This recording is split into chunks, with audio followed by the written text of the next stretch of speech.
Ya, bertemu lagi bersama saya Hendara di channel saya Hendara Komik. Ya, ini saya mau bahas sebuah rumor yang cukup menarik tentang Xiaomi tentunya. Kemarin kan udah rilis ya Xiaomi 12 series. Ada Xiaomi 12 Pro yang saya pegang ini yang merupakan varian tertinggi, dan ada Xiaomi 12 reguler yang bentuknya lebih compact dengan bentuk yang mirip banget dengan yang seri Pro-nya. Dimana smartphone ini tuh sama-sama ditenagai oleh chipset Snapdragon saat ini yang terbaru, yaitu Snapdragon 8 Gen 1. Nah, sebetulnya tinggal satu seri Xiaomi 12 yang belum masuk di dunia, yaitu adalah Xiaomi 12 Ultra. Nah, kabar bergulir, kabarnya bakal kerjasama dengan Leica untuk seri Xiaomi 12 Ultra.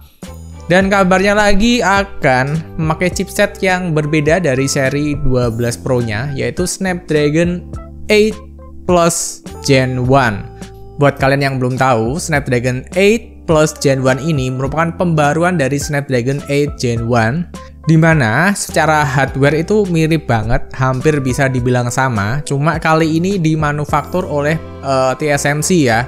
Karena untuk seri yang Snapdragon 8 Gen 1 dan 888 itu dimanufaktur oleh Samsung, di mana hasilnya tahu sendiri ya, chipsetnya sama-sama panas. Kenceng tapi panas, panasnya membara, membahayakan. Nah, mungkin ini juga termasuk langkah yang diambil oleh Snapdragon untuk menyelamatkan kepopulerannya. Karena di tahun ini udah disusul oleh MediaTek Dimensity series. Jadi kalian yang tahun lalu sering ngomong MediaTek panas, MediaTek panas. Sekarang secara market MediaTek mengungguli Snapdragon. Dan kalau ini terus-terusan Snapdragon mungkin chipset flagship yang panas membara, ini bisa-bisa pasar tahun depan sudah dihabisin oleh MediaTek. Karena MediaTek tahun ini itu bagus banget, secara performa kenceng-kenceng dan harganya juga relatif murah. Selain itu juga dari suhunya, dari thermal dan kestabilannya secara chipset juga sangat amat bagus. Berbeda dengan dua seri Snapdragon flagship 2 tahun belakangan ini. Nah, karena itu dianggap Snapdragon 8 Gen 1 ini nggak terlalu beres dikerjakan dengan baik oleh. Lalu TSMC kembali untuk memperbaikinya dengan membuat chipset yang baru dengan spek yang sama. Istilahnya kayak memperbaiki pekerjaan yang dulu, yaitu Snapdragon 8 Plus Gen 1.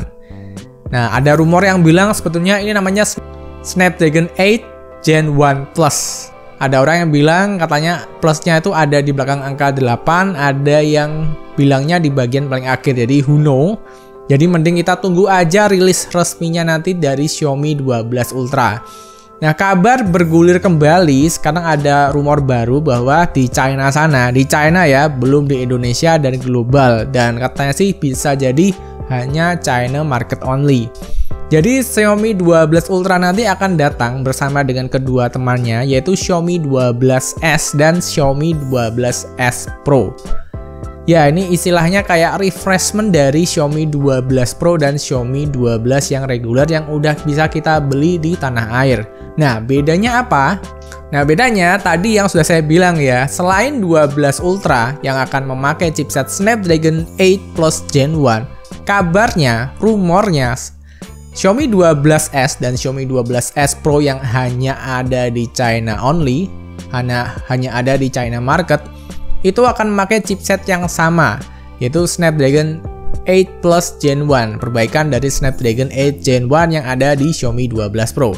Apakah performanya akan membaik? Apakah suhunya bisa adem ketika dibuat ngegame? Apakah kestabilannya akan oke jika dipakai dalam jangka waktu yang lama untuk tes yang berat? Biar waktu aja yang menjawab ya. Karena saya yakin sekali sih TSMC kembali menggarap chipset itu ya untuk memperbaiki masalah efisiensi daya dan thermalnya.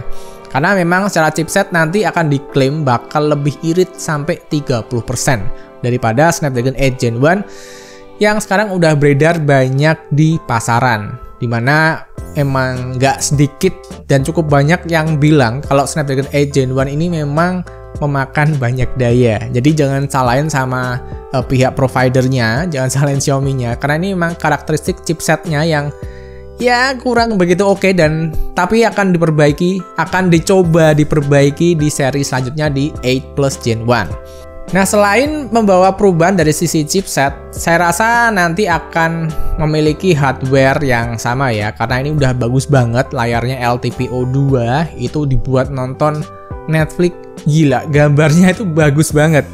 Kelihatan tajam, clean, dan seger banget. Bahkan waktu saya compare dengan iPhone 13 Pro, itu masih kelihatan seger banget nonton Korea di Xiaomi 12 Pro ya. Ini mungkin emang apa ya, kekuatan dari layarnya Samsung ya, LTPO ini. Nah, lalu rumornya bergulir kembali. Nah, katanya nih, ini masih katanya ya, belum tahu bener atau enggak. Katanya untuk seri Xiaomi 12S Pro dan Xiaomi 12S yang reguler, nanti dia akan memakai kamera Leica. Jadi secara desain, rumornya yang beredar, tampilan desainnya seperti ini, persis banget, nggak ada yang berubah. Tapi di bagian sini nanti akan ada logo dari Leica. Nah, ini nggak tahu ya, ini bener atau enggak, atau hanya sekedar rumor. Tapi kita nantikan aja tanggal perilisan resminya aja, biar nggak ada dusta di antara kita. Selain perubahannya memakai dengan kamera Leica, diduga ya akan memakai kamera Leica dan Snapdragon 8 Plus Gen 1 yang terbaru, Xiaomi 12S Pro ini juga akan menghadirkan satu varian dengan seri Dimensity tertinggi saat ini, yaitu Dimensity 9000. Nah, di sini bisa kelihatan ya, walaupun mungkin hanya sekedar rumor yang bisa iya, bisa enggak, tapi bisa dilihat di sini kelasnya Dimensity, kelasnya MediaTek ini udah sampai menyentuh ranah flagship. Dan secara performa memang bagus, dan ISP-nya untuk kamera foto dan video juga udah mulai oke, udah bagus banget. Untuk seri Dimensity memang lompatannya luar biasa banget sih. Jadi emang harus hati-hati sih Snapdragon biar gak diselip sama MediaTek.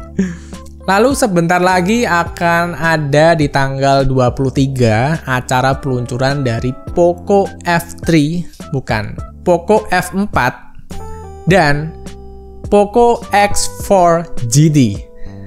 Ya, ini pasti kan udah tahu ya, karena udah saya kabarin beberapa waktu yang lalu.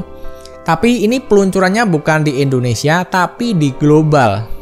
Nah, tanggal 23 nanti, tepatnya di hari Kamis ya, ini kan masih hari Selasa nih. Nanti dari Kamis akan ada peluncuran globalnya. Nanti akan saya bahas ketika udah rilis secara resmi ya. Dimana terduga nanti Poco F4 itu akan membawa chipset SoC yang sama seperti tahun lalu, Snapdragon 870, yang memang sudah terkenal bagus, baik, performanya stabil, dan selama 2 tahun ini menjadi chipset favorit dari semua orang. Kalau ini udah mulai disusul sama Dimensity 8000, tapi buat saya pribadi Snapdragon 870 masih sebuah chipset yang baik. Dan nanti akan ada beberapa upgrade selain chargernya. Ya, chargernya pasti seharusnya naik ke 67 watt lah minimal. Ini bukan rumor lagi ya, tapi udah pasti akan membawa kamera 64 megapiksel beserta optical image stabilisasi. Nah, ini yang menarik. Jadi beneran Poco F4 ini bukan kayak sekedar ngulang SoC tahun lalu, tapi benar-benar di-upgrade, di-level up di bagian kameranya. Dan itu penting, dan semoga kameranya bagus ya. Nah, selain itu juga ada Poco X4 GT yang memakai Dimensity 8100 yang sama dipakai oleh Realme GT Neo 3. Dan diduga Poco X4 GT ini akan memberikan harapan bagi orang-orang seperti saya yang pengen mencicipi Dimensity 8100 dengan harga yang murah.